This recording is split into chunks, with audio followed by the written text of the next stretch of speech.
গুৱাহাটীৰ নীলাচল পাহাৰত অৱস্থিত অন্যতম শক্তিপীঠ কামাখ্যা মন্দিৰৰ সম্পৰ্কে ক'বলৈ ওলাইছোঁ। কামাখ্যা মন্দিৰটো গুৱাহাটীৰ পশ্চিম দিশৰ নীলাচল পাহাৰত অৱস্থিত। ইয়াৰ উত্তৰেদি ব্ৰহ্মপুত্ৰ নদীয়ে গতি লৈছে।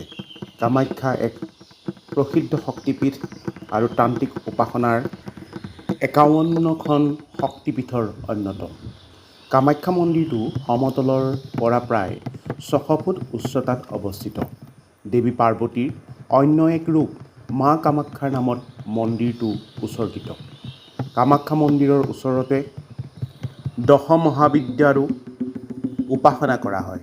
এই দশ মহাবিদ্যা হৈছে ভুৱনেশ্বৰী, ছিন্নমস্তা, তাৰা, কালী, বগলা, ভৈৰৱী, ধূমাৱতী, মাতংগী, ষোড়শী,